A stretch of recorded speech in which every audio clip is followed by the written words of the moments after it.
अच्छा, एक बार मुझसे किसी ने प्रश्न किया, बोले महाराज जी आप कथा में ऐसा क्यों कहते हैं कि ठाकुर जी से प्रेम करो। मैंने कहा क्यों ना कहूं। बोले प्रेम जब हमें संसार में मिल रहा है, माँ से मिल रहा है, पिता से मिल रहा है, पत्नी से मिल रहा है, बच्चों से मिल रहा है, पति से मिल रहा है, मित्र से मिल रहा है, संबंधियों से मिल रहा है, तो फिर वही प्रेम ठाकुर जी से क्यों चाहिए। वास्तविकता में इस मानव शरीर को जो जो भावनाओं की इच्छा संसार में है वो संसार दे ही नहीं सकता। संसार जो कुछ भी देता है उसमें एक स्वार्थ की गंध होती है। ऐसे तो मैं भी माता पिता के साथ हूं, मैं भी पत्नी के साथ हूं, मैं भी अपनी बहनों के साथ हूं, मेरा भी एक परिवार है।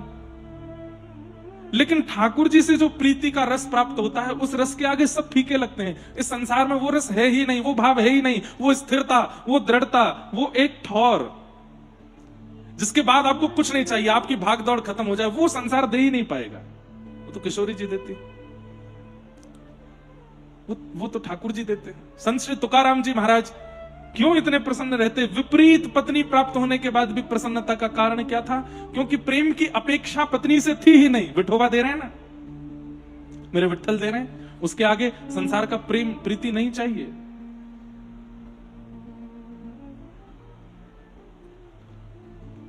दामाजी पंत एक भक्त थे महाराष्ट्र में।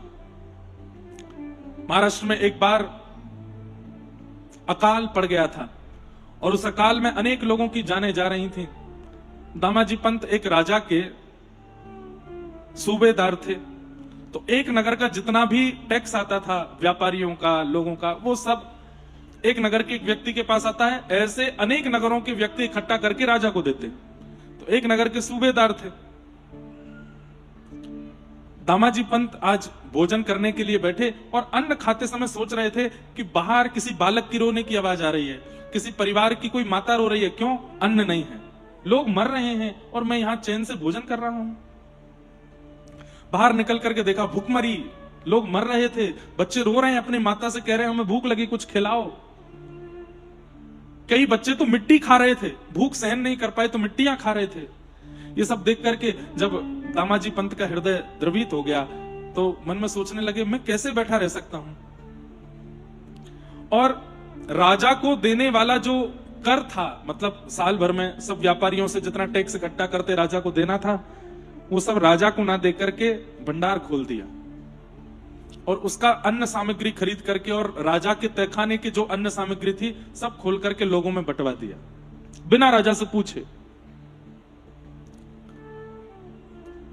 राजा को जब ये बात पता चली तो राजा कोई मुस्लिम था, उसने तुरंत आदेश जारी कर दिया कि दामाजी पंत को इसी वक्त पकड़ लो, हथकड़ियां लगाओ और पकड़ करके सूली पर चढ़ाओ, मृत्यु दंड दो इनको। परम भक्त थे दामाजी। देखो कैसा प्रेम करते हैं ठाकुर जी। हाँ, तो दामाजी पंत अपने ठाकुर जी की सेवा कर रहे थे। उसी समय सेना आ गई उनको लेने के लिए। पत्नी ने कहा अभी सेवा से निवृत्त हो जाएं, आप मेरे पति को ले जा सकते हैं। उन्होंने कुछ अपराध नहीं किया है, कुछ गलत नहीं किया। अरे कैसे गलत नहीं किया? राजा की चोरी करी है। चोरी तब मानी जाती जब अपने लिए की होती। राजा प्रजा के लिए सोच रहा है तो राजा के किसी व्यक्ति ने प्रजा के लिए सोच लिया, इसमें चोरी कैसी है? हमें तुमसे बात नहीं करनी, अपने पति को बाहर भेजो। दामाजी पंत आए, दोनों हाथों में हथकड़ियां, पैरों में बेड़ियां और लगे कोड़ों से मारने। बोले चलो तुम्हें सूली पर चढ़ाना है, आज्ञा हुई है। कोई अंतिम इच्छा हो तो कर लो। दामाजी पंत बोले एक बार विठोबा का दर्शन करना है, बस उनको एक बार देख लूं, नेत्रों से निहार लूं, अपने चित्त में बसा लूं, अपने आराध्य की थोड़ी आराधना कर लूं, फिर मेरे प्राण ले लीजिएगा। कुछ गलत नहीं किया था दामाजी ने, लेकिन उस समय का शासन काल बंधुओं बहुत क्रूर था। गए, जैसे ही पांडुरंग भगवान के सामने खड़े हुए, हाथ जोड़ करके बोले नाथ मैंने संसार में कोई अपराध नहीं किया है, संसार के लोग मुझे अपराधी घोषित जानबूझ के कर रहे हैं। मैंने तो कथाओं में सुना था सेवा परम धर्म है, मैंने प्रजा की सेवा की है। कहीं कोई बालक भूखा मर रहा है, कहीं कोई माताएं रो रही हैं, कोई परिवार उजड़ रहा है और मैं घर में बैठ के रोटी खाऊं? मुझसे ये देखा नहीं गया। इसलिए मैंने सारे तहखाने खोल दिए, सब धन लौटा दिया, जो राजा का था वो प्रजा में बांट दिया। और मेरे बांटने से कितने बालकों को अन्न मिल गया, कितना परिवार बच गए। यदि अभी भी मैंने अपराध किया है तो मेरी एक इच्छा है नाथ कि मुझे दंड आप दीजिए, मैं इन क्रूरों के हाथ नहीं मरना चाहता। आप सूली पर चढ़ा दीजिए, हंस हंस के चढ़ जाऊंगा, मेरी ये अंतिम इच्छा है। हे नाथ, मेरे जीवन में मैंने जितनी साधना की, जितना भजन किया, जितना तप किया, जितना, सबका बस एक ही बल चाहिए, मेरे प्रियतम के हाथों मेरे प्राण जाएं, बस इतना मेरे ऊपर अनुग्रह कर दीजिए। और ऐसा सिर निभा करके रोने लगे पंडरीनाथ भगवान के सामने। प्रबल प्रेम के पाले पड़कर हरि को नियम बदलते देखा, अपना मान टले टल जाए, भक्त का मान न टलते देखा। ठाकुर जी आपके नेत्रों में आंसू नहीं देख पाते। अगर वो आंसू संसार के लिए हैं, अपनी किसी पीड़ा की वजह से, तो कोई दिक्कत नहीं, तो ठाकुर जी देख लेते हैं। लेकिन यदि वह आंसू उनके लिए निकल रहा है, ठाकुर जी के लिए ही आ रहा है, तो ठाकुर जी देख नहीं पाते। कभी उनके लिए आंसू निकाल के देखो, और कहीं उनके सामने ही वो अश्रु प्रकट हो गया, थोड़ी देर बाद अनुभव करेंगे आप कि ठाकुर जी कहीं ना कहीं से कुछ ना कुछ ऐसा करेंगे कि आपके आंसू पहुंचे जाएं। वो नहीं देख पाते।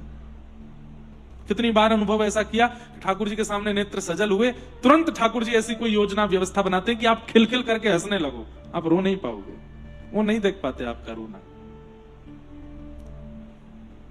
दामाजी पंत जब रुदन करने लगे तो उस बादशाह के दरबार में गेट पर दस्तक दी एक छोटे से बालक ने। बालक तो नहीं, तो ऐसा प्रेम जब ठाकुर जी देते हैं तो हम क्यों ना उस प्रेम के आदि बने, उस प्रेम के उपासक बने। इसलिए हम कहते हैं कथा में, प्रेम करो ठाकुर जी से, प्रेम करो श्री जी से, प्रेम करो विठोबा से। क्योंकि इस संसार के लोगों से जो प्रेम मिलेगा वो कुछ दिन बाद फीका लगने लगेगा, और उस व्यक्ति का स्वार्थ है ये भी आपको पता चल जाएगा। लेकिन ठाकुर जी निस्वार्थ प्रेम करते हैं, और वो प्रेम भी ऐसा रहता है कि सदा आपको प्रिय लगता रहता है। प्रेम ठाकुर जी से करो।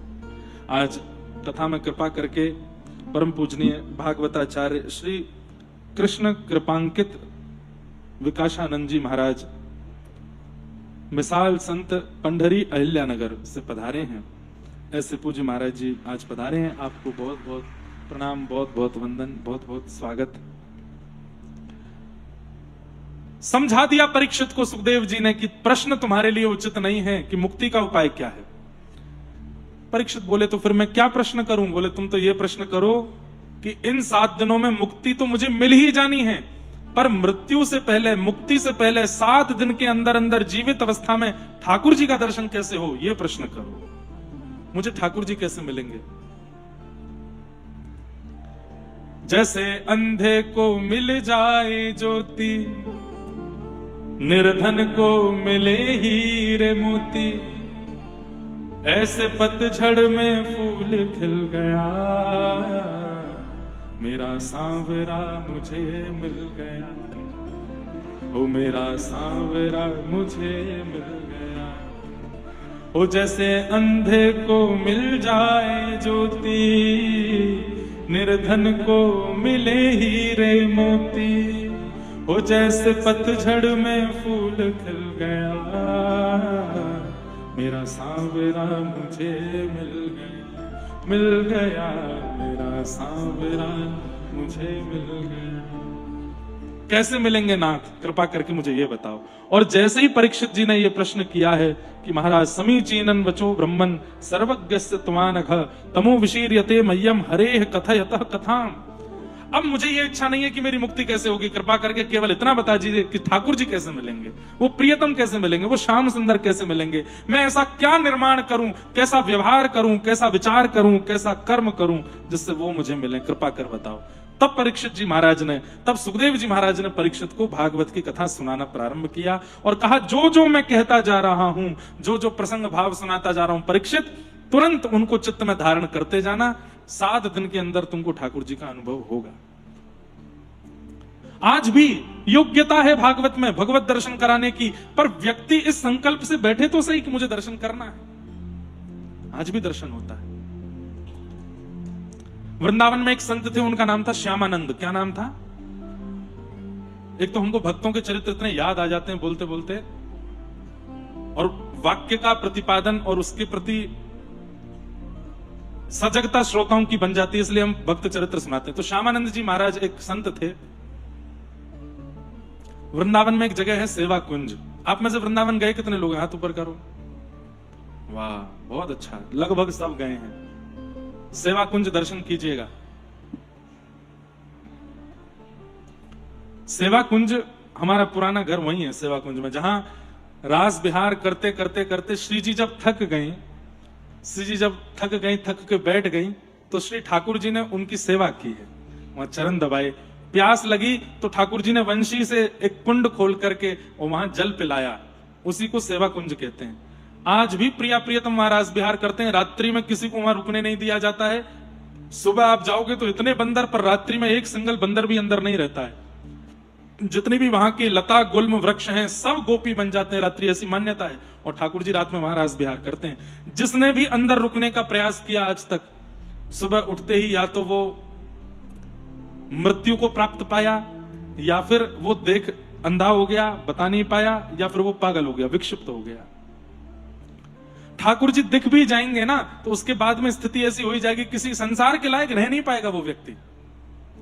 इसलिए वहां निषेध कहते हैं कि कोई रुके ना रात को। तो सेवा कुंज आज भी है, वहीं हमारा जन्म हमारा वहीं हुआ, सेवा कुंज पे। तो सेवा कुंज में श्यामानंद नाम के एक संत रहते थे, और इन करते करते मुझे प्रिया प्रियतम के चरण चिन्ह दिख जाएंगे। सोहनी कर रहे थे, 1 दिन 2 दिन, महीना, 6 महीना, साल, 2 साल, 5 साल, 10 साल, 12 साल निकल गए, कोई चिन्ह नहीं दिखा। लेकिन हर दिन उसी उत्साह के साथ जाते थे कि आज दिखेगा। 12 साल व्यतीत होने के बाद किशोरी जी को मन में आया, वैसे भी शास्त्र आज्ञा है कि अगर आप कोई भी कार्य बेनागा 12 साल तक करते हो तो 12 साल में उस कार्य की उपलब्धि निश्चित मिलती है। महाभारत में भी इस वाक्य का प्रमाण है। तो श्यामानंद जी ने 12 वर्ष तक जब सोहनी की, सब लोग इधर देखो, ध्यान से सुनो, 12 वर्ष बाद किशोरी जी के मन में आ गया कि इन पर कृपा करनी। रात्रि में प्रिया जी जब वहां सेवा कुंज में रास करने के लिए आई, तो रास करते करते जानबूझ करके श्री किशोरी जी ने अपने एक पैर की जो पायल थी उसका जो भाव जहां से वो लगाया जाता उसको ढीला कर दिया, और नृत्य करते करते वो खुल के वहीं गिर गई। और ब्रह्म मुहूर्त होते ही सब वहां से प्रस्थान कर गए, सब गोपियां अंतर ध्यान, ठाकुर जी श्री जी निकुंज में चले गए, वो पायल वहीं रह गई। और ब्रह्म मुहूर्त में थोड़ी देर बाद ही श्यामानंद प्रभु रोज की भांति झाड़ू लेकर के आए, सोहनी करने लगे। सोहनी करते करते करते अब यहां नित्य निकुंज में क्या होता है कि प्रिया जी जब रास करने जाती हैं तो जैसी श्रृंगार होता है, श्रृंगार के बाद ललता विशाखा ऊपर से लेके नख तक सारे श्रृंगार गिनती हैं। किशोरी जी ने हाथों में इतनी अंगूठी पहनी है, इतनी चूड़ी पहनी है, इतनी माला पहनी है, ऐसी करदनी पहनी है, चरणों में नूपुर पहने हैं, हाथों में ये पहना है, सब देखती हैं। और जब रास से लौट के आ जाते हैं तो फिर से सब गिनती हैं और धीरे धीरे उतार के सबको फिर व्यवस्थित रख देती। आज यहां ललता विशाखा जी ने जब सारा श्रृंगार उतारा तो एक नूपुर नहीं मिला। तो प्रिया जी आपके चरण का नूपुर कहां गया? किशोरी जी जानती थी लेकिन फिर भी झूठ बोले, पतो ही ना जन कहां गिर गए हो, मुझे तो पतो ही ना है, सगे रास में गिर गए हो। अरे वो सामान्य नूपुर ना है, इंद्र के हाथी ऐरावत के दांतन से बनो भयो नूपुर है, श्री श्याम सुंदर ने राधाष्टमी के दिन आपको उपहार में दियो, वो नूपुर आप ऐसी छोड़िए। प्रिया जी बोली अब मुझे तो पता ना है, तुम ढूंढ लो। ललता विशाखा दोनों एक बूढ़ी माता का रूप धारण करके सेवा कुंज गए। श्यामानंद प्रभु वहां झाड़ू कर रहे थे। दोनों ने जाकर के कही, बाबा तू यहां कब से सोहनी कर रहा है? बोले मोए तो है गए 1-2 घंटा है गए। बोले अच्छा बाबा तेने यहां पे कहीं पे एक नूपुर देखो? तो श्यामानंद जी नूपुर तो देखे थे, नूपुर उनके पास ही है। लेकिन तभी श्यामानंद जी बोले नहीं मैंने कोई नूपुर नहीं देखो। अरे बाबा ने एक बताए तो हमारी बहू आई कल यहाँ पे और वह बहू को पामन को नूपुर है, वो यहीं गिर गए हो, देखो तो ने बताए तो। श्यामानंद जी बोले नहीं नहीं हमने ना देखो। तभी ललता विशाखा ने ध्यान लगा करके नेत्र बंद करके देखने का प्रयास किया कहां है नूपुर। तो जैसे ध्यान लगाया तो सामने श्यामानंद जी की पाग में ही थी वो नूपुर। तुरंत दोनों नेत्र खोले। बाबा झूठ बोले? बोले काय को? बोले अगर तो पे ना है नूपुर तो ने अपनी पाग उतार के दिखाइयो। तो श्यामानंद जी थोड़े घबराए, पाग उतार के बोले देखो नूपुर मेरे पास है लेकिन मैं आपको नहीं दूंगा। बोले क्यों? मुझे कैसे पता ये आपकी बहू का है? अभी मैंने ये नूपुर आपको दे दिया और फिर कोई आया और उसने आके कह दिया वो नूपुर तो हमारा था, तो मैं तो फंस जाऊंगा। अरे बाबा हम तो कह रहे हैं जी हमारी बहू के चरणन कोई नूपुर है, हमें दे दे। श्यामानंद जी बोले तो फिर एक काम करो, बोले कहा एक नूपुर मेरे पास, एक नूपुर बहू ने तुम्हारे चरणन में पहन रखो होगो, जाओ बहुए लेके आ जाओ, मुंह को दिखाए दो, मुंह को नूपुर दिख जाएगा। वो जानते हैं कि ये श्री जी का नूपुर है, 12 साल हो गए रोज सोनी करते, आज तक तो दिखी नहीं है, अब ये नूपुर मिला है और ये सब ललता विशाखा की चाल है, ये चाहती नहीं है कि मैं दर्शन करूं, पर मैं भी श्यामानंद हूं, मेरे गुरुदेव की कृपा है मुंह पे। श्यामानंद जी ने पगड़ी उतार करके और यहां छुपा ली, बोले कि नूपुर चाहिए, जाओ बहू को लेके आ जाओ। वाकई एक पाम में नूपुर दिखाए तो दूसरे पाम को दे दूंगा। ललता विशाखा बोली बड़ो चतुर है, ऐसे तो देखो ना। गई लौट करके निकुंज में श्री जी के पास, प्रिया जी बैठी, कहा भयो? बोले भयो का बड़ो बड़ो चतुर बाबा है, माने नूपुर धल है अपने पास में, भयो कह रहा है कि बहुआ लेके आ जाओ। श्यामाजू आपको ने कष्ट लेना पड़ेगा, ने आपको चलना पड़ेगा। प्रिया जी बोली चलो। ललता जी बोली एक काम करो, आप अपना नूपुर दे दो, मैं विशाखा को पहना के ले जाऊं, या को घूंघट में ले जाऊंगा, वाह बाबा का पता हो कि मेरी बहू है कि ना है, या के। तो प्रिया जी बोली ठाकुर जी ने नूपुर दिया है, मैं कोई और को नहीं दूंगी, या को तो मैं ही पहनूंगी। तो ललता विशाखा समझ गई कि वो बाबा भी चतुर है, इनको दर्शन करना चाहे, और ये भोरी है, ये हुआ को दर्शन देना चाहे, या हमारे ये मुंह तो लगे श्री जी की ही लीला है। चलो चलो फिर चलो। ललता विशाखा लेकर के गई। प्रिया जी घूंघट में है, सामने श्यामानंद जी बैठे हैं, दो बूढ़ी सखियां आ रही हैं, और जैसे दोनों के बीच में तप्त कांचन गौरांगी, आहा श्री राधे वृंदावनेश्वरी, जैसे ही रूप माधुरी का दर्शन किया रोने लगे, गिर पड़े, और अपने नेत्र जल से व्रज के रज में मानो जैसे कोई सूखा रेगिस्तान हो और उसमें जल का संचार हो जाए, ऐसी सेवा कुंज की भूमि हो गई। इतना रुदन, इतने नेत्रों से अश्रु के पनारे छूट पड़े श्री जी को देख के, हाथ पैर कंपायमान हो गए। दोनों वृद्धा आके बोले बाबा तू रोका ही करो, देख हमारी बहू आ गई, और देख ले या के पाम में नूपुर बंधो भयो है, अब दूसरे पाम को नूपुर दे दे। श्यामानंद जी आंसू पहुंच के बोले मेरी आंख कमजोर है, दूर से दिखाई नहीं दे रहा, पास आओ। श्री जी पास चली गई। अब ललता विशाखा पकड़े खड़ी है, ज्यादा पास मत जाइयो, अनेक जान दो। थोड़ी और पास गई, तो जब बिल्कुल सन्मुख आ गई, चरण देख लिए और बोले आपको अगर कोई दिक्कत ना हो, देखो मैं तो भैया ब्रज को सेवक हूं, ये ब्रजवासी बहू है, मैं अपने हाथ के चरण में पहनाई दूं। ललता विशाखा मना करती, तब तक तो श्री जी ने पैर धर दिया उनके गोद में, बोले पहनाओ। ललता विशाखा बोले सब इन्हीं की चाल है, यही कृपा करना चाह रही हैं। श्यामानंद जी ने अपने हाथ से नूपुर पहनायो, और नूपुर पहना करके दोनों चरण ऐसे पकड़ लिए, रोने लगे, बोले अब नाटक मत करो, अरे बहू मैं जानू कौन की बहू हो, आप साक्षात नंदरानी यशोदा की बहू श्री किशोरी राधा रानी है, और ये दोनों बूढ़ी जो इतनी देर तक नाटक कर रही हैं जरूर ललता विशाखा हैं। इतने में ही तीनों अपने रूप में प्रकट हो गए, और श्री श्यामानंद जी चरण पकड़ के रोने लगे, हे श्री जी अब कृपा करो, अब अनुग्रह करो, अब ले चलो अपने संग में। किशोरी जी बोली नहीं बाबा, अभी आपको बहुतन को उद्धार करना है, यहाँ रह के भक्ति प्रेम को बहुत प्रचार करना है, अपनों कछु प्रसाद मुंह को दे जाओ। तो किशोरी जी ने वही नूपुर उतार के उनके माथे के ऊपर धर स्पर्श कराया, तो नूपुर की आकृति में तिलक बन गया उनके माथे पे, और श्री जी वहां से प्रस्थान कर गए। वो लौट करके गए, तब उनके गुरु ने जब उनके माथे पर संप्रदाय के अलावा कोई और तिलक देखा तो बड़े गुस्सा हुए, बोले ये कैसा तिलक लगाया, दो क्या उसको। उन्होंने बताना चाहा कि ये किशोरी जी ने लगाया, तो बोले अच्छा इतना बड़ा भगत बन गया, किशोरी जी लगा के जाएंगी, चल धो क्या इसको। उन्होंने खूब धोया, लेकिन वो तिलक नहीं मिटा। गुरुदेव ने भी हाथ में पत्थर लेकर के रगड़ा, लेकिन वो तिलक नहीं गया। गुरुदेव तब भी नहीं माने कि ये किशोरी जी ने दिया है। तब किशोरी जी से प्रार्थना की श्यामानंद जी ने, तो किशोरी जी ने भगवान के सखा में से सुबल को भेजा।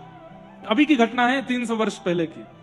सुबल को भेजा कि जाओ जाकर के तुम आज्ञा देकर के आओ कि हमारी छाप है। तब सुबल नाम के सखा ने आके आकाशवाणी करके बताया कि अरे गुरुदेव श्यामानंद पर क्रोध मत करो, ये उसकी भक्ति का प्रताप है, उसके माथे पर जो तिलक है वो श्री जी ने अपने नूपुर से बनाया है, और ये किशोरी जी की कृपा है उनके ऊपर। तब श्यामानंद जी के जो गुरु जी थे, उन्होंने उनको बड़ा अपने ऊपर बड़ी आत्मग्लानि हुई कि मैंने किशोरी जी की कृपा पर संशय किया। तब उन्होंने सब संतों से पूछा इसका मुझे दंड क्या मिलना चाहिए। तब सब संतों ने आज्ञा देकर के कहा, उस पर गुरु ने संशय किया, इसलिए सबने मिलकर उनको यह दंड दिया कि 21 दिन तक नाम कथा और भंडारा करो। कहा तो 21 दिन का, लेकिन आज तक वो परंपरा में चलता आया है। कैसा प्रेम देते हैं किशोरी जी, कैसा प्रेम देते हैं ठाकुर जी, कैसा प्रेम देते हैं विठोबा। ऐसा प्रेम संसार में दे पाएगा कोई नहीं दे सकता। और उनके प्रेम की एक खास बात है कि वो प्राप्त होने के बाद फिर व्यक्ति की और कहीं से कुछ पाने की इच्छा नहीं रहती। वो परम तृप्ति का अनुभव करता है कि अब मुझे सब मिल गया हो माने, ऐसा लगने लगता है। सुखदेव जी महाराज परीक्षित को कहते हैं कि तुम भक्ति की याचना करो। परीक्षित जी महाराज कहते हैं मुझे 7 दिन में कैसे ठाकुर जी मिलेंगे, कृपा कर बताओ। तब सुखदेव जी महाराज ने कथा सुनाना प्रारंभ किया। अब कथा के क्रम में जो जो प्रसंग हैं तो बहुत विस्तृत, सबको हम प्रणाम करते करते नंदोत्सव की ओर चलेंगे। आगे सृष्टि का प्रसंग सुनाया गया, जहां स्वयंभू मनु शत्रुपा के 2 पुत्र 3 पुत्री हुई, आकुति देवहूति प्रसूति, 2 पुत्र हुए प्रियव्रत उत्तानपाद, जिनमें देवहूति माता का विवाह कर्दम ऋषि के साथ हुआ और इनके घर भगवान कपिल रूप में प्रकट हुए। बोलो कपिल भगवान की। तत्पश्चात ध्रुव चरित्र की कथा आई। उत्तानपाद राजा के पुत्र ध्रुव जी, जिन्होंने 5 वर्ष की अवस्था में भगवान का दर्शन किया, ऐसे ध्रुव जी का प्रसंग आया, उन्हें प्रणाम करते हैं। ये सब प्रसंग बहुत विस्तृत से सुनाने के हैं, लेकिन हमें जल्दी जल्दी नंदोत्सव करना है, इसलिए हम प्रसंगों को प्रणाम करते हैं। यथा उचित जब अवसर मिलता है तो कथाओं में कहीं कहीं किसी प्रसंग का विस्तार कर देते हैं। नासिक दत्त धाम में जो 2 साल पहले 1 महीने की कथा हुई थी, उसमें प्रहलाद चरित्र तक का प्रसंग हो गया था, अब उसके आगे का रह गया है। अभी 19 तारीख से 15 दिन की कथा है वहां पर नासिक में। अगर महाराज जी आज्ञा करेंगे तो प्रहलाद चरित्र से आगे की कथा वहां होगी, नहीं तो स्वच्छंद वृंदावन रस के ऊपर वहां 15 दिन की चर्चा चलेगी। आप में से जो भी आ सकें, 18 को यहाँ कथा विश्राम करके 19 से नासिक दत्त धाम में रहेंगे। वहां के नियम हैं, जितने भी भाई लोग आएंगे पहननी है, और एक नियम धारण करके ही वहां रह के कथा सुननी है। नाम जप करो, सूर्य उदय से सूर्यास्त तक मौन रहो, किसी का स्पर्श मत करो, सोहनी करो, गायों की सेवा करो, संतों की सेवा करो, 3 बार गोदावरी स्नान, सुबह दोपहर शाम को। आप अनुभव करेंगे, मैंने तो बहुत सुंदर अनुभव किया, वो बताने का विषय नहीं। 1 महीना वहां पर हमने अनुष्ठान किया था, उसी अनुष्ठान की कृपा है हमारे ऊपर। मैंने ऐसा अनुभव गोदावरी जी के तट पर किया। हमारे वृंदावन रस में जो विशेष रस का संचार हुआ, वो महाराष्ट्र की कृपा, नासिक की कृपा से हुआ, गोदावरी जी की कृपा से। इसलिए हम साल भर में कहीं कथा करें नहीं करें, नासिक जरूर जाते हैं। और वहां कोई व्यवस्थाएं बहुत बड़ी नहीं, 5 स्टार नहीं है, बिल्कुल सामान्य व्यवस्था। हम जमीन पर सोएंगे 19 तारीख से। हमारे कमरे में भले एक छोटा एसी लगा है, बाकी तो वहां पंखे में ही रहते हैं सब लोग। कोई बहुत विशेष व्यवस्था नहीं। 5 बजे के बाद सुबह वहां सोना मना है। 5, साढ़े 5, 6 बजे तक सबको स्नान करना ही होता है गोदावरी जी में। दत्त भगवान की उपासना चलती है, उनकी परिक्रमा करो, अपने गुरुदेव का स्मरण करो, नाम जप करो, ध्यान करो, धारणा करो। वैदिक लोग वहां प्रसाद बनाते हैं, उनके हाथ का प्रसाद पाओ, कथा सुनो। लाल जी, गिरधर लाल जी भी वहां पहुंच रहे हैं, उनका उत्सव होगा, खूब आनंद होगा नासिक में। 15 दिन की कथा। तो वहां प्रहलाद चरित्र तक हो चुका। अब आगे महाराज जी पहले दिन ही आज्ञा करेंगे कि हमें यह सुनना है, तो वही 15 दिन तक वहां चलेगा। जो आ सकें वो आइएगा, जो नहीं आ सकें वो लाइव सुनिएगा। तो इस प्रकार कपिल भगवान के पश्चात ध्रुव जी के वंश की कथा सुनाई गई। भूगोल खगोल का वर्णन, नरकों का वर्णन, 28 प्रकार के नरकों का वर्णन करते हुए अजामिलोपाख्यान सुनाया गया। तत्पश्चात नारायण कवच की रचना हुई, जहां पर देवताओं पर भारी संकट आया, तब उनके गुरु उन्होंने नारायण कवच का निर्माण करके देवताओं को प्रदान किया। तत्पश्चात इसी कथा में आगे वृत्रासुर हुए, जिन्होंने 3-4 श्लोक गाकर के भगवान को प्रकट कर दिया और रणभूमि में अपने प्राण त्यागने से पूर्व भगवान का मंगल में दर्शन किया। और सबसे बड़ी बात ये असुर थे, वृत्रासुर। असुर होते हुए भक्ति प्रकट करके भगवान का मंगल में अनुभव किया। तत्पश्चात भक्त प्रहलाद का चरित्र आता है, जिनके लिए भगवान खंभ भेदन करके प्रकट हो गए। बोलो नृसिंह भगवान की। कूट पर्वत पर रहता था, अपने परिवार के साथ नदी स्नान करने गया तो ग्राह ने उसका पैर पकड़ लिया। परिवार ने 10 दिन तक उसकी सहायता की निकालने में, लेकिन जल से नहीं निकाल पाए तो परिवार छोड़ के चला गया। तब उस गजेंद्र को अपने पूर्व जन्म की याद आई कि वो एक इंद्रद्युम्न नाम का राजा था और एक संत का अपराध करने से उसको हाथी बनना पड़ा था। और इंद्रद्युम्न स्वरूप में, पूर्व स्वरूप में उसने एक स्तुति की रचना की थी, जिसका नाम था उस समय तो कुछ और नाम था, लेकिन जब उसको वही स्तुति याद आई और उसके मुख से जब गजेंद्र रूप में गाई गई तो उस स्तुति का नाम पड़ा गजेंद्र मोक्ष। गजेंद्र मोक्ष स्तुति का गायन किया। इस स्तुति की खास बात यह है कि इस स्तुति में भगवान का नाम नहीं बोला गया एक भी बार। गजेंद्र मोक्ष स्तुति गजेंद्र ने गाई, भगवान का नाम नहीं बोला।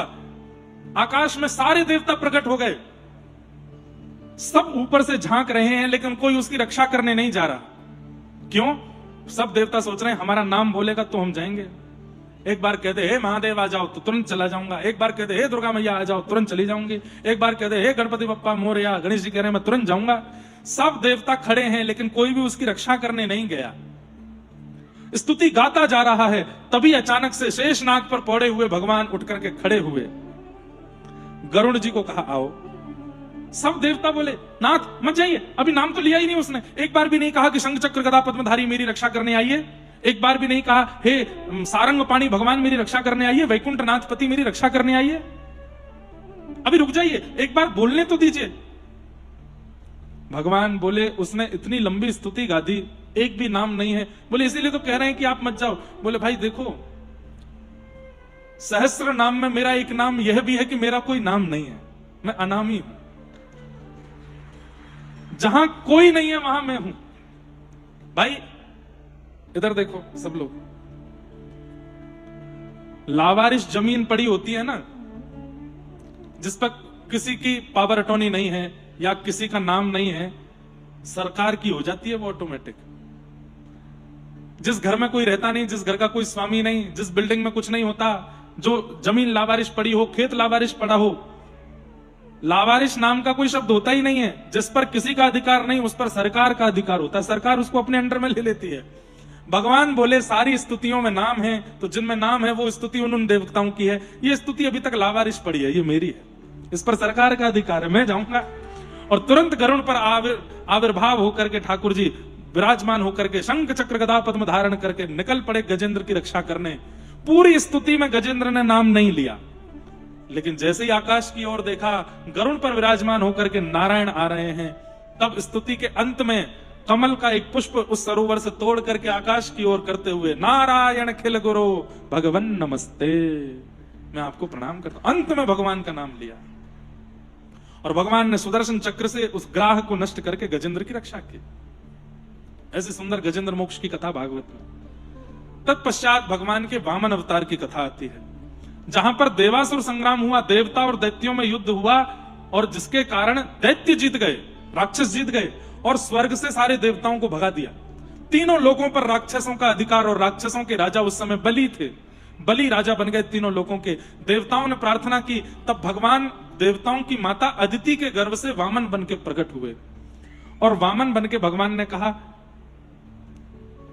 अच्छा अब इसमें बात आती है, देखो कथा थोड़ी थोड़ी सबने सुन रखी, इसलिए हम मुख्य मुख्य बात बोल रहे हैं। देवताओं ने जब भगवान से प्रार्थना की कि नाथ हमारी रक्षा करो, तो भगवान बोले कि भाई ब्राह्मणों के आशीर्वाद से बलि को तीनों लोक मिले हैं, और ब्राह्मणों के आशीर्वाद को काटने का मेरा स्वभाव नहीं है। मैं ब्राह्मणों का आशीर्वाद नहीं काट सकता, भगवान होके भी। ब्राह्मणों के आशीर्वाद में कितना बल होता है।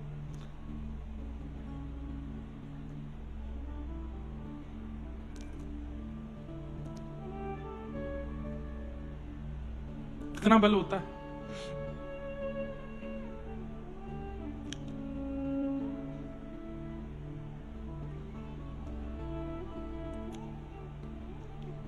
हमें कुछ दिख गया इसलिए हम बोल देते हैं। जितने भी यहाँ सुरक्षा कर्मी हैं उनसे हमारी प्रार्थना है कि वो जूते उतार के आवे पंडाल के अंदर, क्योंकि भागवत जी का मंच है, बिल्कुल भी ये स्वीकार्य नहीं है। यहाँ ये मंदिर ही है और सब श्रोताजन जो हैं ये भगवत गण हैं, इसलिए हमारी प्रार्थना कोई भी जूता चप्पल पहन के नहीं घूमेगा, सब उतार दीजिए, उसके बाद ही आप लोग पंडाल में आइए। क्या बता रहा था मैं, कहां था, मुझे याद दिलाओ, जल्दी जल्दी याद दिलाओ, कहां था? हैं? ब्राह्मणों का आशीर्वाद। तो भगवान बोले कि ब्राह्मणों का आशीर्वाद में भगवान होकर के भी नष्ट नहीं कर सकता, क्या करें? तो भगवान बोले हम भी ब्राह्मणी बन के आएंगे, तभी हम कुछ कर सकते हैं। तो बोले कैसे आए? तब देवताओं की माता अदिति जी ने एक व्रत किया जिसका नाम था पयो व्रत। जिसमें केवल दूध पी करके ही रहा जाता। पयोव्रत का विधान आज भी लिखा है, पर बहुत कठिन है। पहले दिन एक गिलास दूध, दूसरे दिन, मतलब जैसे चंद्रमा की आकृति बढ़ती घटती है, वैसे उस पयोव्रत के प्रभाव से गर्भ में जो बालक के रूप में आए वो भगवान ही आए। और उन्हीं का जब अवतरण हुआ तो वो कौन कहलाए? वामन भगवान। आज भी यदि कोई माता इस पयोव्रत को करे, लेकिन वो कर नहीं पाएगी, उसको डॉक्टर्स अलाउ भी नहीं करेंगे, क्योंकि इस व्रत को करने के लिए धैर्य बहुत जरूरी है। इस व्रत को करने के लिए मन बुद्धि का एकाग्र होना बहुत जरूरी है। इस व्रत को करने के लिए स्वभाव में निर्मलता और सरलता का होना बहुत जरूरी है। इस व्रत को करने के लिए बहुत नाम जप किया गया हो तो ही ये व्रत संभवतः हो पाएगा, नहीं तो ये व्रत करने पर हो सकता है भीतर बहुत गतिविधियां विचित्र हो जाएं। अदिति जी ने वो व्रत किया और उस व्रत के प्रभाव से भगवान वामन उनके गर्भ से प्रकट हुए। बोलो वामन भगवान की। वामन भगवान जन्म लेते ही थोड़ी अवस्था में आ गए और जनेऊ संस्कार हुआ। तो हमारे यहां जनेऊ संस्कार में गुरुदेव के सामने जाकर के सारी दक्षिणा रख दी जाती है। जब बालक का जनेऊ होता है, उसको जितनी भी दक्षिणा, दान दक्षिणा मिलती है परिवार से, वो सब अपने गुरुदेव के चरणों में रख देता है। वामन भगवान ने घूम घूम करके दक्षिणा ली। आपके यहां भी जनेऊ संस्कार होता है, महाराष्ट्र में तो अभी भी ये सब नियम बचे हुए हैं। जनेऊ संस्कार में क्या होता है? जनेऊ यज्ञोपवीत होने के बाद में वो बालक कमंडल हाथ में लेता है, दंड हाथ में लेता है, लंगोटी पहनता है, खड़ाऊ पहनता है, ब्रह्मचारी।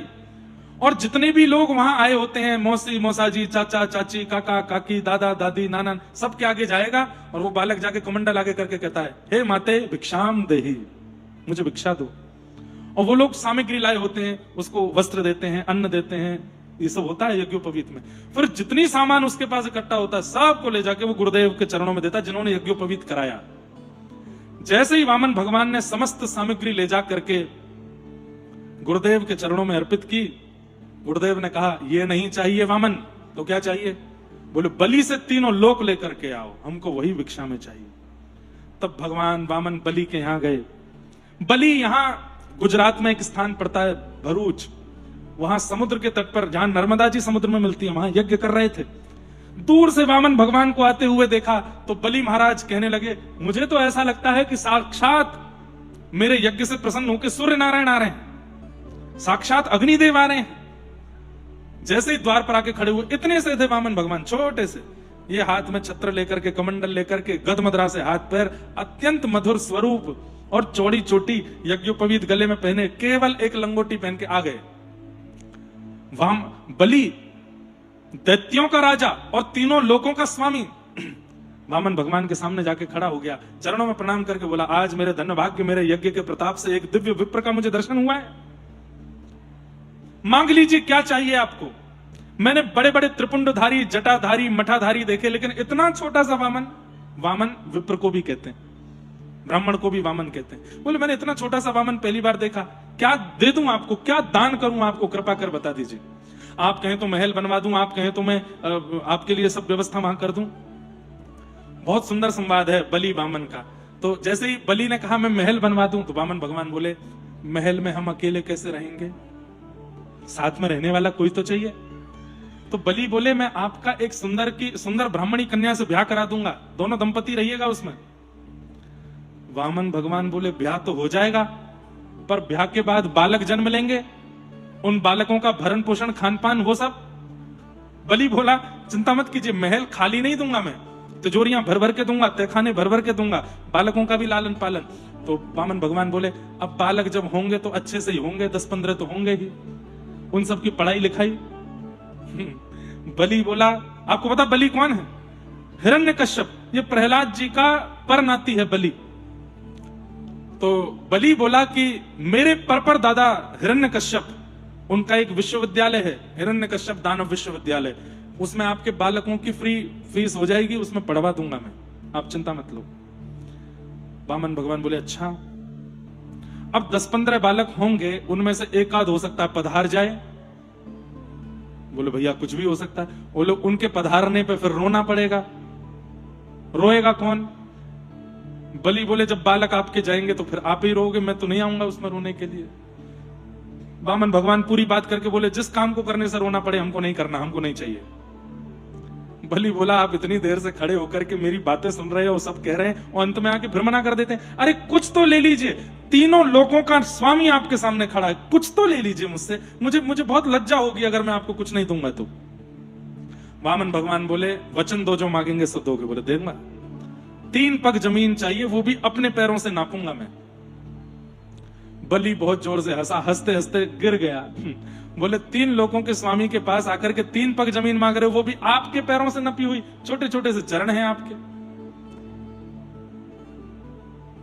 वामन बोले, देना हो तो दो, नहीं तो हम जा रहे हैं। बलि बोला, देता हूं देता हूं देता हूं। जैसे ही संकल्प करने के लिए हाथ में जल लिए, दूर खड़े शुक्राचार्य गुरु बोले, मुझे कुछ दाल में काला क्यों लग रहा है? ये इतनी देर से बलि कह रहा है मैं ये दे दूं वो दे दूं, वो, और सामने खड़ा विप्र कह रहा है कि मुझे 3 पग जमीन चाहिए, वो भी अपने पैर से नपी।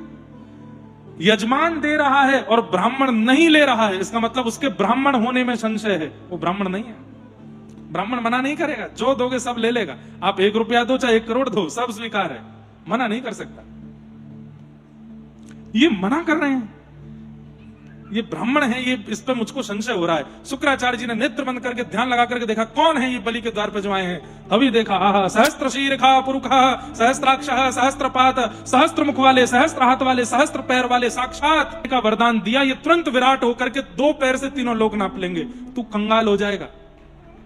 तीसरा पैर रखने के लिए जगह नहीं बचेगी, और दान पूरा नहीं किया तो तुझे नरक जाना पड़ेगा। ये सब देवताओं का षड्यंत्र है। सजल हो गए, अपने गुरुदेव के चरण पकड़ के बोले, गुरुदेव अगर ये ब्राह्मण है तो 3 पग से ज्यादा लेगा नहीं, और अगर ये परमात्मा है तो सब लूट के ले जाए, मुझे चिंता नहीं।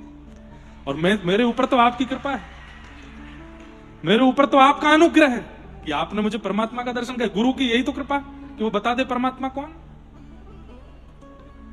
लेकिन शुक्राचार्य जी महाराज फिर भी नहीं माने, कमंडल में जाके बैठ गए कि मैं जल ही नहीं निकलने दूंगा संकल्प का, अपने शिष्य को लुटता हुआ नहीं देख सकता। जैसे कमंडल किया, जल नहीं निकला, तो वामन भगवान ने अपनी आसन में से कुशा निकाल के उसके तंतु में डाली, शुक्राचार्य जी की एक आंख पधार गई। कोई दे रहा है, कोई ले रहा है, तुम बीच में क्यों अड़ रहे हो? जैसे ही जल हाथ में आया, तुरंत वरदान दे दिया, वचन दे दिया, 3 पग जमीन में आपको प्रदान करता हूं। संकल्प देते ही भगवान विराट हो गए, 2 पग से तीनों लोक नाप लिए, तीसरा पग घुमा रहे हैं। ठाकुर जी कह रहे हैं, बलि मैंने 2 पग से तीनों लोक नाप लिए, अब तीसरा पग रखने के लिए कुछ नहीं बचा, बता तीसरा पग कहां रखूं? अगर नहीं बताएगा तो तुझे नरक जाना पड़ेगा। बलि ने कहा, महाराज मैं तीनों लोकों का स्वामी हूं, आपने 2 पग से तीनों लोक नाप लिए, पर लोकों का स्वामी तो अभी भी बैठा है, तीसरा पग सिर पर रखो, मेरे तीसरा पग मेरे ऊपर रख दीजिए। आपने मेरी संपत्ति अपना ली, पर संपत्ति का स्वामी तो अभी भी बैठा है। भगवान तो इतने मोहित हो गए, तुरंत ठाकुर जी छोटे हो गए और बलि को अपने हृदय से लगा, तूने सिद्ध कर दिया कि तू प्रहलाद के वंश का वंशज है। अरे मैं तो तुझे छलने आया था, तुझे ठगने आया था, तेने हमको ही छल लिया। बलि ने तुरंत सिर नीचे किया, भगवान ने अपना चरण, बंधुओं ये सामान्य बात नहीं है, ठाकुर जी अपने चरण स्पर्श सबको नहीं देते। भगवान ने अपना चरण बलि के सिर पर रखा। प्रहलाद जी महाराज तुरंत प्रकट हो गए, करताल लेकर नृत्य करने लगे। अहो भाग्य, अहो भाग्य। बोले, कैसे? हे नाथ, मुझ पर कृपा की थी, आपने अपना हाथ मेरे सिर पर रखा था, पर धन्य है ये बलि जो मेरे कुल में उत्पन्न हुआ, आपने सर्वांगीण चरण इसके सिर पर पधरा दिया, धन्य है। आज जिस गंगा में स्नान करते हैं लाखों लोग, करोड़ों लोग पापों को धुलते हैं, वो नख के धुलने से प्रकट होती है भगवान के चरणों से। वो चरण किसी के सिर पर रख दें, सामान्य बात नहीं।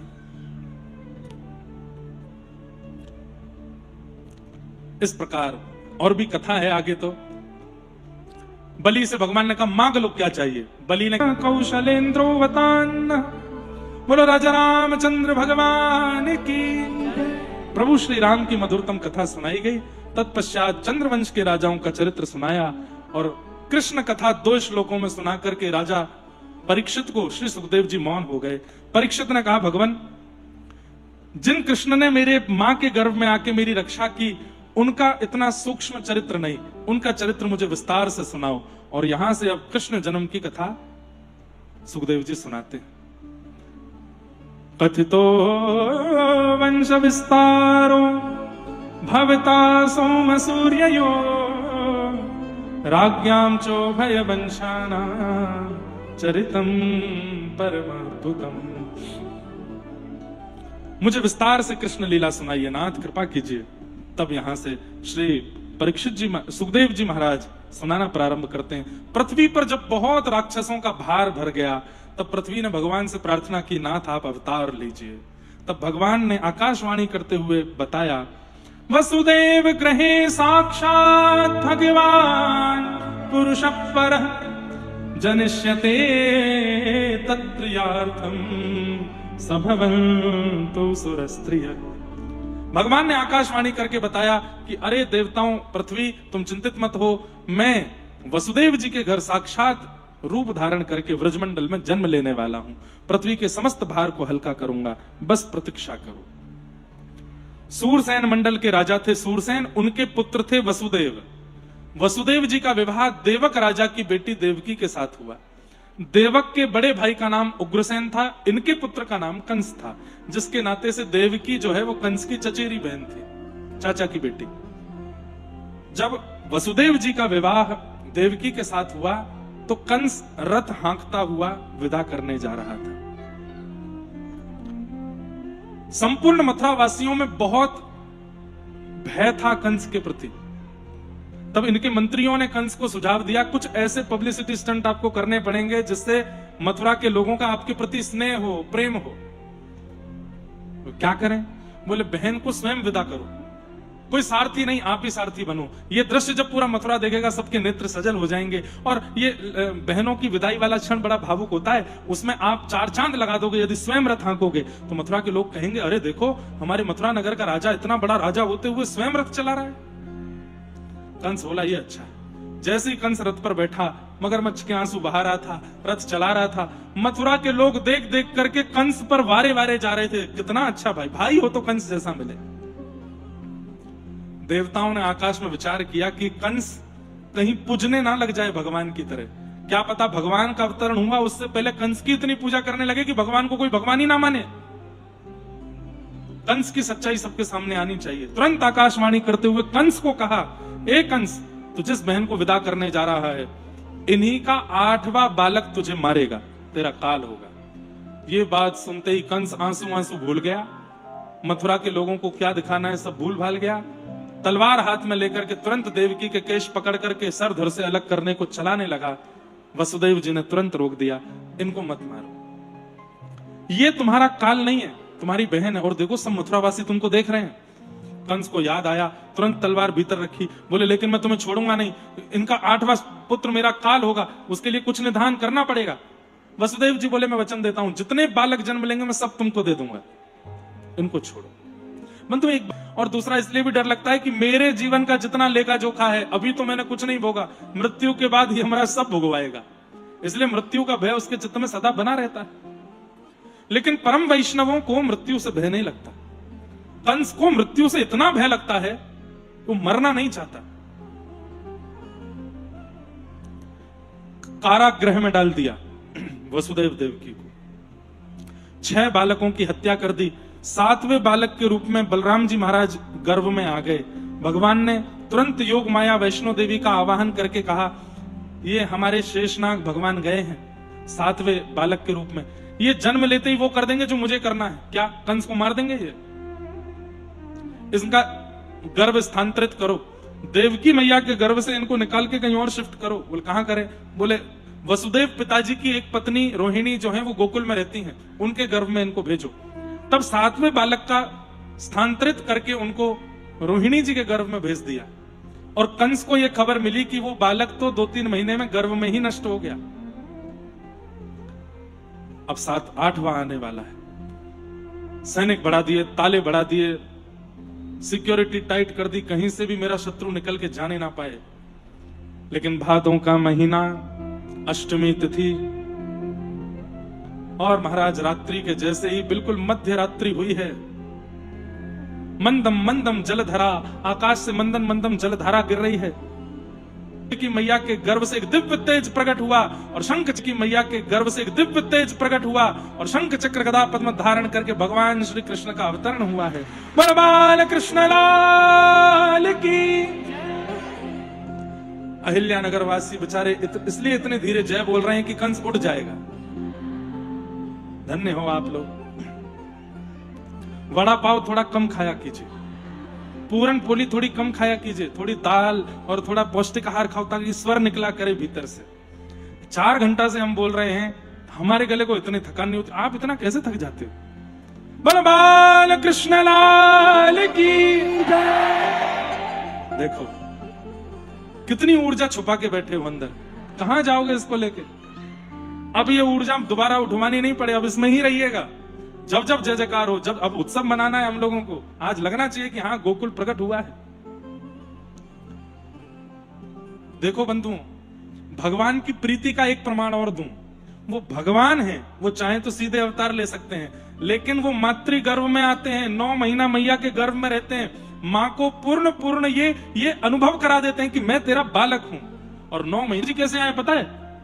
तमद्भुतम बालकमं भुजक्षणम चतुर्भुजम शंख गदार युधायुधम श्रीवत्स लक्ष्मम गलसौभ कौस्तुभम पीतांबरम, पूरे तैयार होके आए जैसे कहीं ब्याह में जा रहे हो, पीतांबरी पहन के, मणि गले में पहन के, शंख चक्र गदा पद्म लेके, धोती पहन के। मैया बोली ऐसे कोई बालक जन्म लेता है? मैया जन्म तो हम छोटे बालक के रूप में ही लिए, लेकिन ये तो हमारा परिधान है, हम इसमें प्रकट हो जाते हैं। और ये मामा कंस जन्म लेते ही बालकों को मारने ले आता है, इसलिए हम तो सुदर्शन चक्र गदा आदि सब लेके आए हैं संग में। देवकी मैया बोली मैंने पूर्व जन्म में प्रश्नी सुतपा नाम के हम दोनों दंपति थे, आपसे क्या मांगा था कि आप संतान बनकर के आना, और संतान जो सुख माता पिता को देती है वैसा सुख देना। आप तो जन्म लेते ही भगवान बन गए, इसमें हमको मातृपितृ सुख नहीं मिल रहा है। ठाकुर जी बोले मैया तो फिर मेरी बात सुनो। बोले क्या? मैं अभी वस्त्र उतार देता हूं, 2 भुजांतर ध्यान कर देता हूं, शंख चक्र चले जाएंगे, बिल्कुल छोटा बालक बन जाऊंगा। लेकिन फिर अगर आपको चाहिए कि मैं बालकों जैसी लीला करूं तो मैं परिपूर्ण बालक जैसी ही लीला करूंगा, फिर मैं परमात्मा का अंश प्रकट नहीं होने दूंगा। देवकी बोली मैं यही चाहती हूं, आप बालक बनो, लेकिन मैया फिर आपको एक वियोग सहना पड़ेगा। क्या? 11 वर्ष के लिए मैं आपसे दूर जाऊंगा। यहां कारागृह में बाल लीला कैसे करता हूं? पिताजी ले चलो मुझे। और वसुदेव जी लेकर के ठाकुर जी को, देवकी मैया रोने लगी। भगवान बोले चिंता मत करो मैया, 11 वर्ष की बात है, फिर आता हूं मैं, उसके बाद 100 वर्ष में आपके साथ ही रहूंगा। और भगवान गोकुल के लिए प्रस्थान कर गए। यमुना जी ने मार्ग दिया, वसुदेव जी लाला को लेकर के गोकुल पहुंचे। गोकुल में भी सब गहरी नींद में सोए हैं। यशोदा मैया के बगल में छोटी सी लाली सोई है, वहां भी किसी को कोई पता नहीं, सब गहरी नींद में सोए हैं, मानो जैसे भगवान ने सबको योग निद्रा में सुला दिया। भीतर जाकर के, अच्छा आप कहेंगे महाराज जी वसुदेव जी को कैसे? वसुदेव जी की एक पत्नी रहती थी गोकुल में, रोहिणी, और वसुदेव जी महीने 2 महीने में कारागृह से मुक्त होकर के अपनी पत्नी से मिलने जाते थे। उनको सब पता था गोकुल कहां है, यशोदा कौन है, रोहिणी के सब पता था। वसुदेव जी महाराज पहुंचे और नंद भवन में प्रवेश करके यशोदा मैया के बगल में छोटी सी एक लाली सोई है, ठाकुर जी को वहां सुला दिया। उस बालिका को लेकर के वसुदेव जी वहां से निकल गए। वापस जैसी मथुरा पहुंचे, फिर से हथकड़ियां लग गई, बेड़ियां लग गई, ताले लग गए, दरबान उठ गए। क्यों? माया का जैसे आश्रय लेते हो, माया के आश्रय में आते ही बंधन फिर पकड़ लेते, ये माया है। कंस को पता चला 8वें बालक ने जन्म लिया, तुरंत कारागृह में आया, बालिका को पकड़ करके पृथ्वी पर पटका। अष्टभुजी देवी भद्रकाली के रूप में वो बालिका प्रकट हो गई और कह दिया अरे दुष्ट कंस, तूने इतने प्रयास किए अपने शत्रु से बचने के लिए, लेकिन तेरे शत्रु ने जन्म फिर भी ले लिया, और 84 कोस व्रज के अंदर अंदर वो अब बड़ा भी होगा और आके तेरा वध करेगा, कोई नहीं रोक पाएगा। कंस बोला कहां है 84 कोस में, एग्जैक्ट एड्रेस बता दो। योग माया बोली यत्र त्ववा, ये नहीं बताऊंगी कि कहां है, पर इतना पता है कि 84 कोस के अंदर है। अब तू बस प्रतीक्षा कर। यहां कंस ने बड़े बड़े राक्षसों की फौज इकट्ठी करना शुरू कर दी ढूंढने के लिए कहां है शत्रु। लेकिन गोकुल की तो स्थिति अलग है। गोकुल में अब सब ब्रजवासीन को लगवे लगो कि भैया हमारे नंद बाबा के लाला होए गो। अब सुनिए सब लोग, जितने महाराष्ट्रियन बैठे हैं, जितने हमारे लोग सब बैठे, सब अब ब्रजभाषा में कथा होगी आगे 3 दिन हम केवल ब्रजभाषा बोलेंगे, और आपको नहीं समझ आवे तो आप जानो को लगवे लगी कि अब के लाला होए गो। नंद बाबा तो गौशाला में बैठ करके महाराज जाप करें, अबई तो भयो नाए, अबई तो भयो नाए, अबई तो भयो नाए, जाने कब होएगो। इतने में ही प्रातः काल को समय भयो। नंद बाबा की 2 बहन है, नंदा और सुनंदा, दोनों ने देखी कि इतनी भोर है गई और अभी तक यशोदा मैया उठी नहीं। जैसे ही नंद भवन में प्रवेश किया तो कहा, देखो गहरी निद्रा में यशोदा मैया सोई हैं, सबरी दासियां सोई हैं, और यशोदा मैया के बगल में नेक सौ बालक लेटो है, कुल बुलाए रहो है, नेक नेक हाथ पाम चलाए रहो है। नंदा सुनंदा ने धीमे से जाए करके देखी तो गले गले तक चदरिया ओढ़ रखी है और बीच बीच में थोड़े थोड़े स्वर मुख से निकलने और नेक नेक अपने हाथ पामन को बालक चलाए रहे हो। देख करके नंदा सुनंदा ने पहले तो बलैया ली, अरे मैया कितने सुंदर है, ऐसा लग रहा है जैसे कोई नील सरोवर पर 2 कमल तैर रहे हो। तभी ठाकुर जी ने मुख खोल दिया। दूसरी नंदा बोली, अरे सुनंदा देख देख देख, ऐसा लग रहा है जैसे नील सरोवर में कमल खिल गए हो। कितना सुंदर है ये बालक, गोरो नहीं है, कारो नहीं है, नीलो नीलो है। ठाकुर जी ने जैसे ही नेत्र खोले, नंदा सुनंदा तो महाराज मूर्छित हो गई। ठाकुर जी की रूप झांकी। एक दिन का बालक सुंदर नहीं होता, बुरा नहीं मानना। जो बालक जन्म लेता है ना, जन्म लेते ही उसमें रूप नहीं आता, रूप आता है 1 डेढ़ 2 महीने के बाद। लेकिन ठाकुर जी जन्म लेते ही इतने सुंदर लग रहे हैं, इतने सुंदर लग रहे हैं कि कहा बताएं। नंदा सुनंदा बोली, नेक चदरिया हटाए के देखो तो सही, लाला है कि लाली। 21 बार हरिशरणम को जाप किया और जैसे ही चदरिया हटाई,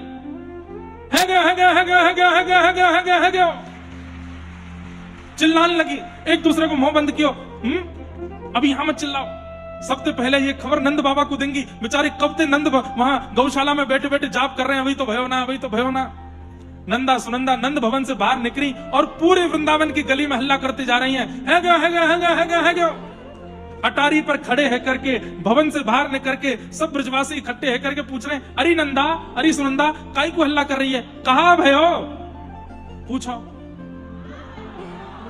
बोलो कहा भयो? है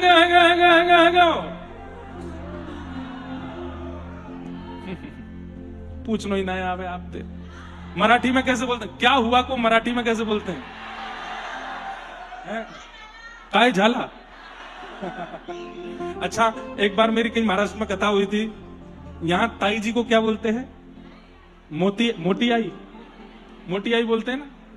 जो बड़ी बड़ी मम्मी होती है उनको मोटी आई बोलते हैं ना। कितनी बढ़िया भाषा है, मोटी आई, मोती आई, बड़ी आई। तो काई झाला है मतलब क्या हुआ?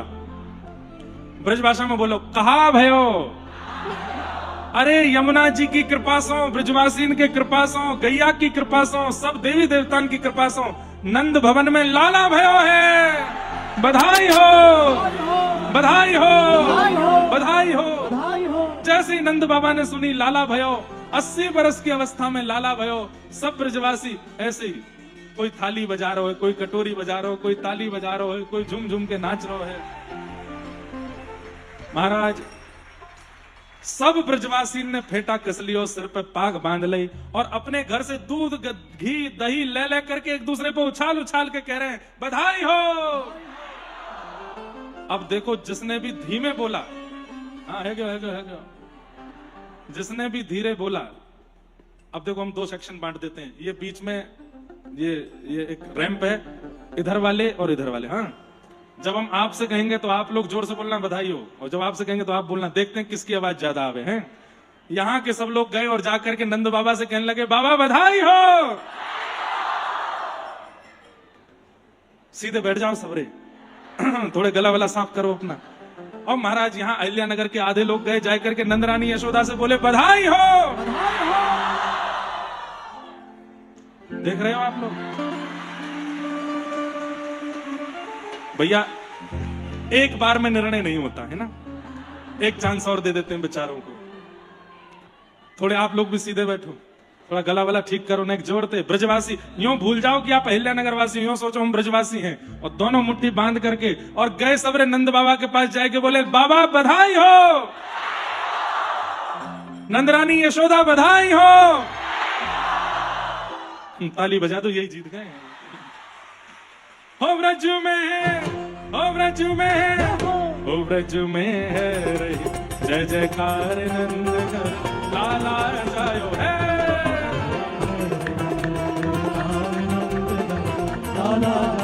हाँ, ब्रज में है रही जय जयकार नंद घर लाला जायो है। जय जयकार कार नंद घर लाला जायो है, लाला जायो है, नंद रानी ने लाला जायो है। आशीर्वाद दे दो, सबको आशीर्वाद दो। बधाई हो, ओ व्रज में है, ओ व्रज में, ओ व्रज में है, जय जयकार नंद घर लाला जायो है।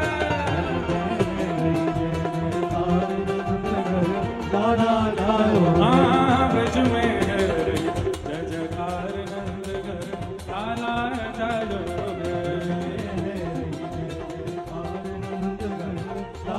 बोल नंद के लाला की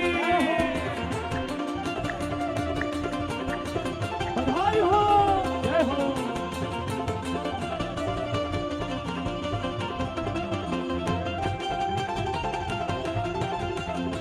बोल बाल कृष्ण लाल की।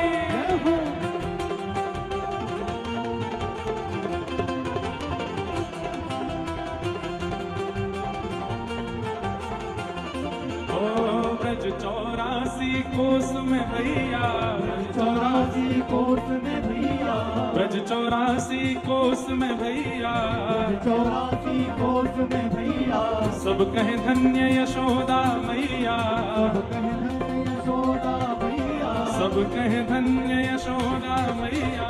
सब कहन यशोदा मैया, 80 साल की आयु में सुत सो जायो है। 80 साल की आयु में तुझ ऐसो जायो है। ओ व्रज में हो, देखो, आप लोग जोर से जय हो बोलोगे तो ही नीचे आवेंगे हम। ओ व्रज में, हो, ओ व्रज में, हो, जो नहीं बोलेगा वाकू बगल वाले की सौगंध है। हो व्रज में, हो, हो व्रज में। हो, एक नियम और लगाते हैं, खड़े खड़े नहीं बोलना है, जय हो बोलना है कम से कम 1.5 फीट ऊपर उछल के बोलना है। हो व्रज में, हो व्रज में, हो व्रज में है रही जय जयकार नंद घर लाला जायो है। लाला जायो है। हाँ व्रज में है रही जय जयकार नंद घर लाला जायो लाला जायो। है। नंद घर आनंद भयो, जय कन्हैया लाल की, नंद घर आनंद भयो, जय कन्हैया लाल की, यशोदा के लाला भयो, जय कन्हैया लाल की, हे यशोदा के लाला भयो, जय कन्हैया लाल हे की, हे नंद घर आनंद भयो, जय कन्हैया लाल की, हे नंद घर आनंद भयो, जय कन्हैया लाल की, आनंद घर आनंद भयो, जय कन्हैया लाल की, आनंद घर आनंद भयो। जय कन्हैया लाल व्रज की। में है जय जयकार नंद घर लाला जायो है।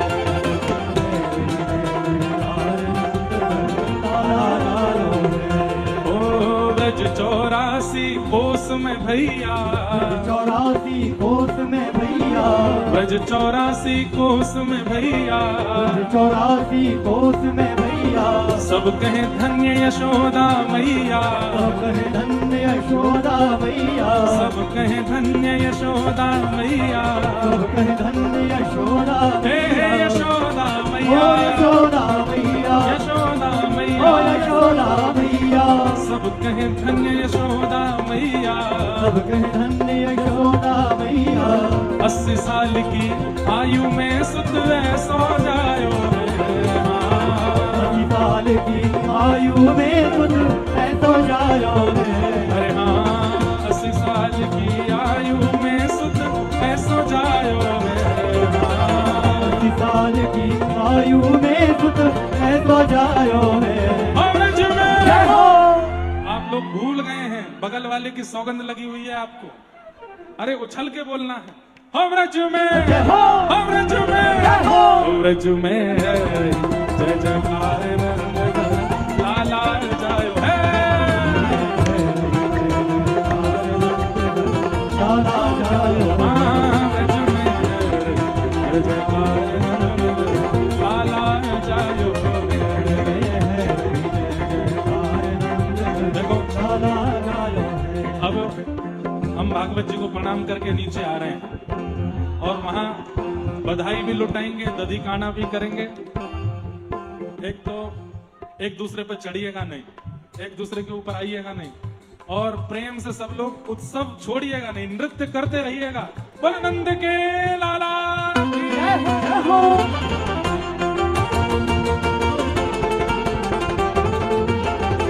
नंद के लाला की